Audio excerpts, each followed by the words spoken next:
নমস্কার। পাঠ করছি আমার নিজের লেখা একটা কবিতা আমি। লাল গলা প্যাসেঞ্জার। ২০২৪-এর নভেম্বরের ২৬ তারিখ এই কবিতাটা আমি লিখেছিলাম কোনো একজন মানুষকে মনে করে তাকে উৎসর্গ করছি। আরো নিযুত কোটি সফর হোক তোমার আর আমার, শীতকালীন কোনো এক রাতের ট্রেনে কেউ নিস্তব্ধ উল্লাসে মেতে ওঠা দুটি নয়ন, ভালোবাসাকে আগলে রেখেই স্নেহের সাথে আমাদের পাশাপাশি পথ চলাম। কখনো জানালার বাইরে ছুটে চলা গ্রাম, শহরের হাতে হাত রেখে অজস্র কথা বলাম।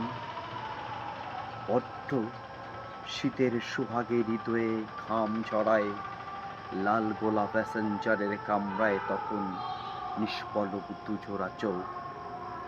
এই জন্য সিরাজের বুকে মুখ রেখে কোষবাকের গোলাপ চাতারায় লুৎফার আকাশে জোছনার আলো মেলে ধরার দুরন্ত প্রয়াস। যতবার দু আঁখি মেলেছ নয়ন, আমি দেখিনি পৃথিবীকে, তোমারই মাঝেই খুঁজে পেয়েছি পৃথিবীর অনন্ত প্রেম। ক্লাইভের খঞ্জরে রক্তাক্ত ভাগীরথী যেন নিটল সৌন্দর্য বয়ে নিয়ে চলেছে। পৃথিবীর সমস্ত পাহাড় সম প্রেমের হীরাঝিল, মাটি আর আকাশের মাঝখানে শুধু তুমি আর আমি, দুনয়ন আখিতে মিলেও যেন শুধু কাছাকাছি না আসার রোদন ভরা বসন্তে লুৎফার ভালোবাসা বিফলে যায়নি তবুও। সিরাজ জেনেছে কিনা জানি না সেই রোদনের ঘ্যান, আমি কিন্তু তোমার চোখে আক্ষেপ দেখেছি খুশবাগের মাটিতে ভালোবাসার এক নবজন্ম। নবাবী ট্রেনের মখমলে বিছানো চাদরে আকাশ মেলে ধরেছে এক ফালি চাঁদ।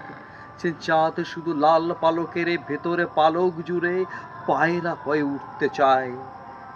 ঝিলের মঞ্জিলে সেখানে শুধু গোলাপের পাপড়ির সুবাস ছড়ায় বাতাস।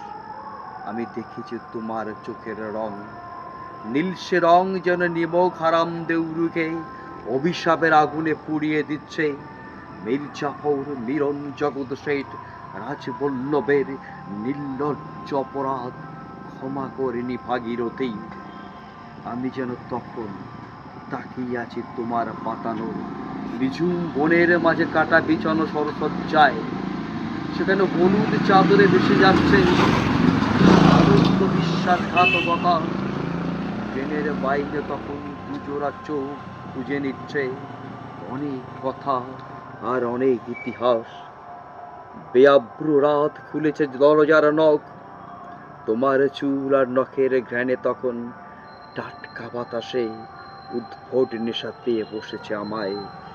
পুঙ্খানুপুঙ্খ ভাবে আমি বলে দিতে পারি, আমি হাজারটা ট্রেন সফর করতে পারি তোমার হাতে রেখে হাত।